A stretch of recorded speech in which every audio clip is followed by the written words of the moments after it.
Hi Rick, welcome to Kunming. Wow, thanks a lot. You know, this is really beautiful and the air is, wow, so fresh.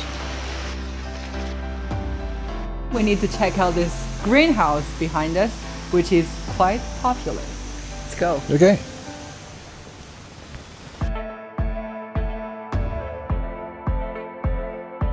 Wow, this is really beautiful. Thanks for inviting me to this botanical garden. I wonder, is there something special about it? This Kunming Botanic Garden is one of the most biodiverse botanic gardens in China. Well, this greenhouse we're in alone houses over 1,800 plants. Can you imagine? Wow, that's a lot. I did hear about this. This has been chosen as one of the exhibition projects of COP15. Yes, as the key meeting on biodiversity and the ecosystems is being held here in Yunnan. Beside Dianchi Lake in Kunming, discussions on a blueprint for biodiversity conservation over the next decade are underway at the 15th meeting of the Conference of the Parties to the UN Convention on Biological Diversity, or COP15 for short. This 5-day conference, which kicked off on October the 11th, almost did not happen after it was delayed twice by the pandemic.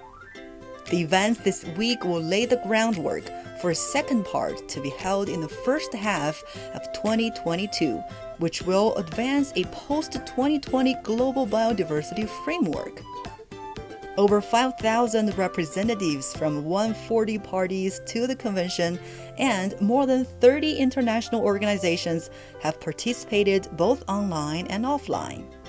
During the meeting, Chinese President Xi Jinping delivered a keynote speech via video link. 人不负青山，青山定不负人。生态文明是人类文明发展的历史趋势。让我们携起手来，秉持生态文明理念，站在为子孙后代负责的高度，共同构建地球生命共同体，共同建设清洁美丽的世界。 Themed Ecological Civilization, Building a Shared Future for All Life on Earth.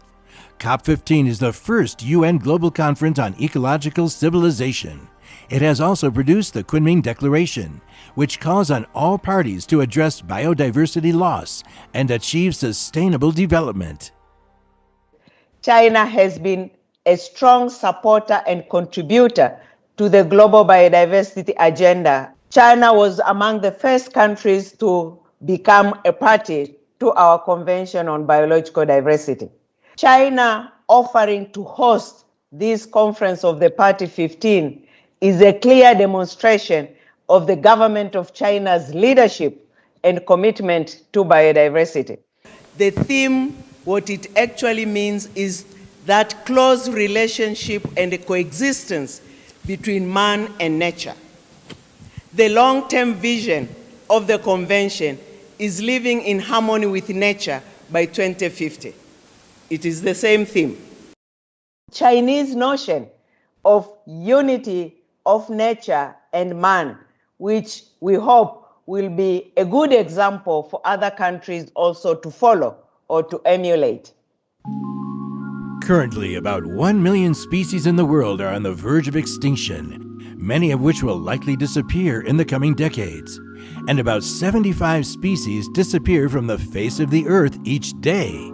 These stark figures put targets outlined at the 2010 COP10 in Aichi, Japan, ranging from lowering species extinction rates to cutting pollution and preserving forests in a worrying light. In short, they are far from being achieved. That's why this COP in Kunming, why it's so important to address the question to reverse the trend by 2030. China is the presidency of COP15, so we think that this is a great opportunity for China to show its leadership, bring in all the nations together to achieve the post-2020 biodiversity framework. Sylvia, I'm wondering, do you know what this plant is? Scientists working here told me it's a rare kind of Sagocycus. The plant can be found in southwest China's Sichuan and Yunnan province. It's a Class A protected plant. It's a living fossil. Wow, so you can see in this breeding base, these plants are very well protected. Exactly. The number has risen from 338 in 2016 to over 3,500 now. So that is a great example of the biodiversity conservation in Yunnan. I wonder, do you happen to know how long these plants have existed? Over 200 million years, which means dinosaurs have seen them. Yunnan is called the Kingdom of Animals and Plants. This title is not given lightly. To protect its subjects, both flora and fauna, the province has rolled out far-reaching biodiversity preservation programs, including the establishment of 362 nature reserves, protecting important species such as Asian elephants and Yunnan snub-nosed monkeys. Across the country, the world's second-largest economy seeks to balance conservation and development to create a community of life for man and nature, a notion stressed by President Xi on many occasions.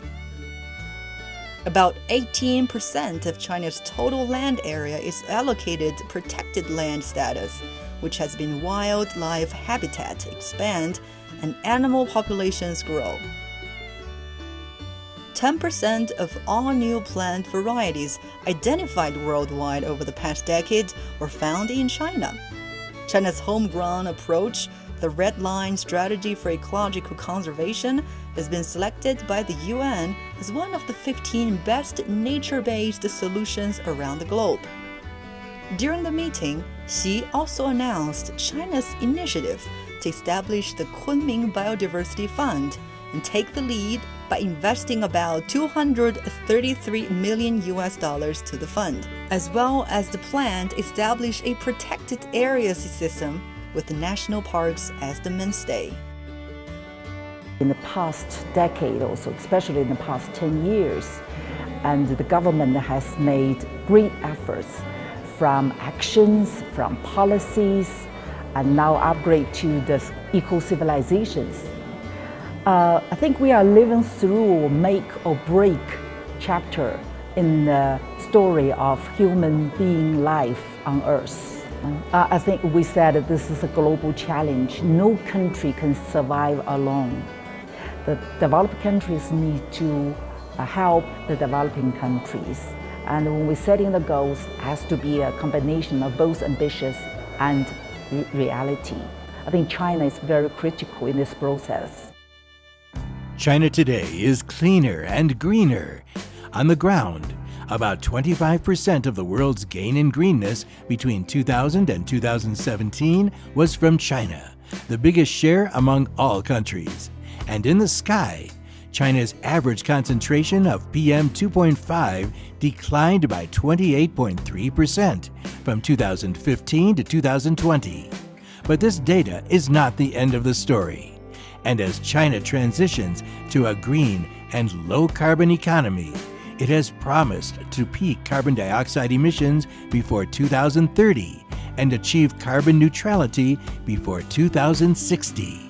To return to the Aichi targets, despite the disappointing performance overall by the grouping, China overfulfilled on 3 and made progress in 13 targets.